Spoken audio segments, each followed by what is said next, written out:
A água é a fonte da vida, mas ela sempre está em falta.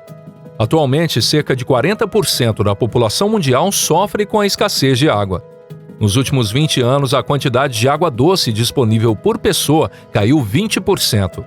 E isso apesar de 70,8% da superfície da Terra ser coberta pelos oceanos. É um verdadeiro paradoxo, não é? Pessoas à deriva acabam morrendo de sede, mesmo cercadas por água em pleno oceano. Olá, pessoal! É claro que se todos tivessem um dessalinizador portátil que coubesse no bolso, essa tragédia não aconteceria. E, na verdade, esse tipo de aparelho compacto já existe. Além disso, grandes usinas de dessalinização já estão em funcionamento em mais de 150 países. Mas um determinado país decidiu ir ainda mais longe e enviar água do mar dessalinizada para um enorme lago. Esse país é Israel. Mas por quê? Será que é só porque quer realizar um projeto extravagante capaz de surpreender o mundo? Ou será que o dinheiro é o que não falta por lá? Bem-vindos ao nosso canal Pipa. Eu sou o Deluca. E agora vamos entender essa história em detalhes.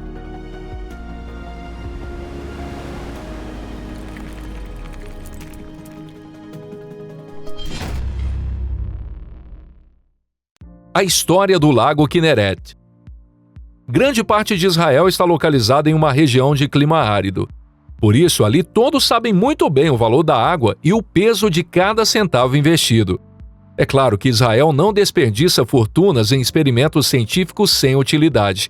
E como era de se esperar, um projeto para salvar o maior lago de água doce do país envolve uma quantia gigantesca de dinheiro. Mas afinal, que tipo de lago valeria qualquer sacrifício para ser salvo? Esse lago é o Kinneret, conhecido desde os tempos bíblicos como o Mar da Galileia. Localizado no norte de Israel, esse belo lago sustentou a vida das pessoas que viveram na região por milhares de anos, funcionando como um enorme reservatório natural de água. Mesmo considerando apenas o Israel moderno, fundado em 1948, o Lago Kinneret permaneceu por décadas, desde a criação do país, como o maior reservatório natural de água doce da nação. Sua água era transportada por dutos e canais para as regiões central e sul de Israel. Existem incontáveis registros e documentos sobre esse lago. Como o Rio Jordão, onde se acredita que o próprio Jesus Cristo tenha sido batizado através do Lago Kinneret, ele provavelmente é o lago mais famoso de todo o mundo cristão. Além disso, ele também é o lago de água doce localizado na menor altitude de todo o planeta. Sua superfície fica cerca de 210 metros abaixo do nível do mar. O lago em si não é tão grande. Tem aproximadamente 21 quilômetros de comprimento e até 13 quilômetros de largura. Sua profundidade máxima é de 43 metros. Mesmo assim, apesar do seu tamanho relativamente modesto, ele é o maior reservatório natural de água doce de Israel e possui um enorme valor histórico e cultural.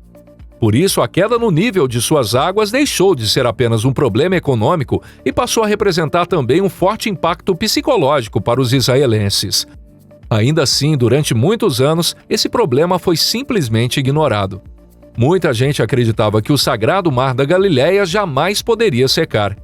Mas enquanto isso, o problema só continuava se agravando ao longo das décadas. A população de Israel crescia rapidamente, a agricultura exigia cada vez mais água, e o clima se tornava progressivamente mais quente e seco. No início do século XXI, a situação já se aproximava de um estágio crítico. A grave seca entre 2013 e 2018 acabou levando a crise a um ponto decisivo. Isso porque as principais fontes que abasteciam o lago eram apenas o Rio Jordão e as chuvas. A própria sobrevivência do Lago Kinneret já estava ameaçada. O nível da água começou a se aproximar da chamada linha negra, o limite de perigo estabelecido a 215 metros abaixo do nível do mar. Quando o nível da água cai abaixo desse limite, começam a se acelerar processos que provocam mudanças irreversíveis no ecossistema. A salinidade e a mineralização da água aumentam, sua qualidade piora, e também cresce o risco de proliferação excessiva de algas e de alterações na comunidade de micro-organismos do lago. Essas mudanças afetam negativamente os peixes e outras formas de vida aquática, além de dificultarem o próprio uso do Lago Kinneret como fonte de água doce. Um projeto sem precedentes. No início da década de 2020, Israel concluiu que já não era mais possível adiar o resgate do lago. Então, apoiando-se em sua economia forte e em sua capacidade de desenvolver tecnologias de ponta, o país passou a enfrentar esse problema de forma definitiva.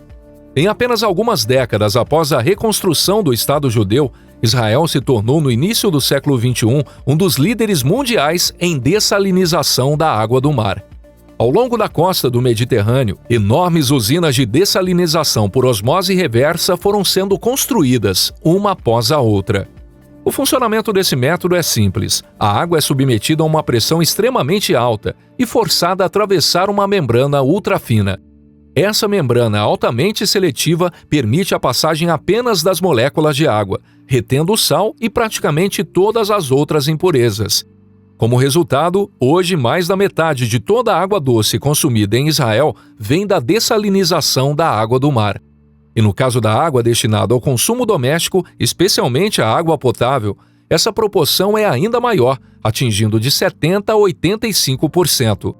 Em outras palavras, quase toda a água que chega às torneiras das cidades é produzida por meio da dessalinização da água do mar.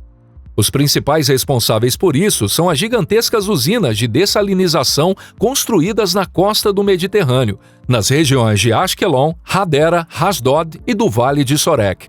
Juntas, essas instalações produzem centenas de milhões de metros cúbicos de água doce por ano. Por isso, quando esse projeto foi lançado, a dependência das fontes naturais de água de superfície, incluindo o lago Kinneret, já havia caído para apenas 10% a 20% do abastecimento total. E pensar que a década de 1990 a água dessalinizada simplesmente não era utilizada. Esse também é um paradoxo interessante. Historicamente, Israel dependia da água doce do Mar da Galileia, mas a situação acabou se invertendo completamente. Hoje, as usinas de dessalinização se tornaram tão eficientes que passaram a servir como uma nova fonte de água para manter estável o nível do lago Kinneret, um dos símbolos de Israel. Por isso, pode-se dizer de forma figurada que levar a água do Mediterrâneo para o Mar da Galileia é uma maneira de retribuir o que ele fez pelo país. Foi assim que nasceu em 2018 o projeto do Aqueduto Reverso, aprovado pelo ministro da Energia de Israel para inverter o sentido do Sistema Nacional de Transporte de Água. O plano previa enviar ao lago Kinneret até 120 milhões de metros cúbicos de água dessalinizada por ano. E em 27 de dezembro de 2022, a Autoridade de Recursos Hídricos de Israel anunciou oficialmente o início da operação do Aqueduto Reverso e o envio de água dessalinizada do Mediterrâneo para o lago Kinneret. Mas antes disso, foram necessários cerca de 5 anos de obras em larga escala, com um custo total de aproximadamente 1 bilhão de shekels, o equivalente a cerca de 300 milhões de dólares. Dezenas de quilômetros de tubulações foram instaladas, várias estações de bombeamento e enormes reservatórios foram construídos, e todo o sistema de transporte recebeu ainda um sistema automatizado de monitoramento da qualidade da água. Na fase inicial, o sistema foi projetado para transportar entre 10 e 20 milhões de metros cúbicos de água por ano, podendo chegar, quando necessário, ao limite de 120 milhões de metros cúbicos anuais. Na prática, depois da seca entre 2013 e 2018, houve alguns anos com chuvas relativamente abundantes. Por isso, o início da operação do Aqueduto Reverso em 2022 talvez tenha tido um significado mais simbólico. Mesmo assim, quando o projeto entrou em funcionamento, o nível do lago Kinneret estava apenas 22 centímetros acima da linha vermelha de perigo, apesar de a retirada de água do lago já ter sido praticamente interrompida. Porém, o problema não era apenas a queda no nível de água, mas também a deterioração de sua qualidade. Ao longo das últimas décadas, a concentração de sal na água do lago aumentou de 260 para 325 miligramas por litro. Embora esse valor ainda estivesse dentro do limite aceitável, essa tendência já era motivo de grande preocupação. Além disso, havia sinais de que um novo período de seca poderia estar começando, o que aumentava a possibilidade de o lago Kinneret precisar de ainda mais fontes adicionais de água. Por isso, passou-se a considerar o aumento do volume de água enviado ao lago, conforme a situação hídrica exigisse. Até 2026, o Aqueduto Reverso passará a contar com capacidade para transportar até 5.000 metros cúbicos de água por hora, com possibilidade de ampliar essa capacidade em cerca de 3 vezes no futuro. Como você pode perceber, o sistema do aqueduto reverso foi concebido para ser extremamente flexível, permitindo ajustar sua capacidade de operação conforme as condições climáticas e econômicas. E, naturalmente, ele foi projetado dessa forma desde o início. Com o início da operação do aqueduto reverso, o Lago Kinneret passou a funcionar como uma reserva estratégica de água doce para situações de emergência. Por exemplo, se as usinas de dessalinização forem danificadas por uma guerra ou por atos de sabotagem, será possível recorrer temporariamente a essa fonte de reserva. Em outras palavras, Israel criou um sistema capaz de utilizar o próprio lago natural como um gigantesco reservatório de água doce para emergências. O uso inteligente da água. Ter água em abundância não significa que ela possa ser desperdiçada à vontade. Pelo menos é assim que Israel enxerga essa questão. É justamente por isso que Israel é considerado um dos países mais avançados do mundo, não apenas na dessalinização da água do mar, mas também no uso eficiente dos recursos hídricos. Assim como acontece em muitos outros países, a agricultura é a maior consumidora de água em Israel. Apesar do clima seco, o país cultiva uma enorme variedade de frutas e verduras, como tomates, pepinos, pimentões, batatas, frutas cítricas, uvas, tâmaras e abacates. Parte dessas plantações fica até mesmo no deserto de Negev. Isso só foi possível graças ao uso de tecnologias modernas e a uma gestão extremamente rigorosa dos recursos hídricos. Em Israel, costuma-se dizer que eles não irrigam o solo, mas sim as próprias plantas. Uma das maiores conquistas históricas da agricultura israelense foi o desenvolvimento do sistema de irrigação por gotejamento. Nesse método, a água não é espalhada por toda a plantação de uma só vez, mas conduzida em pequenas quantidades diretamente até a raiz das plantas por meio de tubos e emissores, literalmente gota a gota. Com isso, o consumo de água pode ser reduzido entre 50% e 70%, e as perdas por evaporação praticamente desaparecem. Além disso, também é possível aplicar fertilizante junto com a água. Graças ao sistema de controle, cada planta recebe exatamente a quantidade de água que precisa. Na verdade, Israel criou um sistema integrado que automatiza todo o gerenciamento do uso racional da água. Os dados necessários para esse sistema digital são coletados por sensores instalados em diversas regiões do país. Esses sensores monitoram constantemente a umidade do solo, a temperatura do ar, possíveis vazamentos nas tubulações e a qualidade da água. Com base nessas informações, computadores iniciam automaticamente a irrigação, ajustam a quantidade de fertilizante e até analisam o estado das plantações. Parece coisa de ficção científica, mas tudo isso já funciona na prática. E quando o assunto é reutilização de águas residuais, Israel está entre os líderes mundiais. Enquanto nos países europeus normalmente apenas entre 3% e 30% do esgoto tratado é reutilizado, em Israel esse índice supera os 85%. Em outras palavras, a água usada para lavar roupas, tomar banho ou lavar louça não é simplesmente descartada na rede de esgoto, mas segue imediatamente para um avançado processo de reciclagem. Esse processo de tratamento pode ser resumido em 4 etapas principais.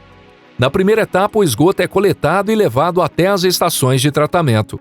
Na segunda, ocorre um tratamento inicial para remover resíduos maiores, óleo, areia e matéria orgânica sedimentada.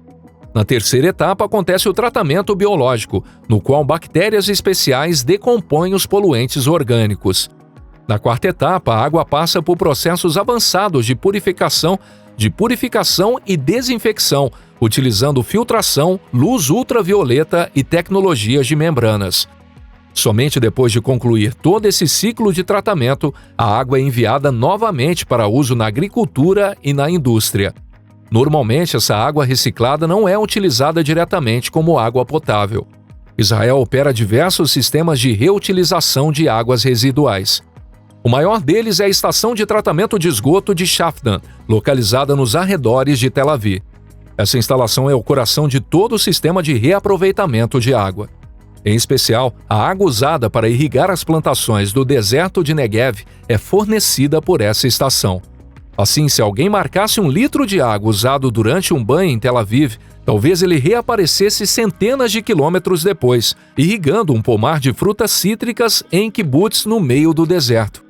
E a história do Lago Kinneret mostra com toda clareza o quanto a água se tornou um recurso valioso no século XXI.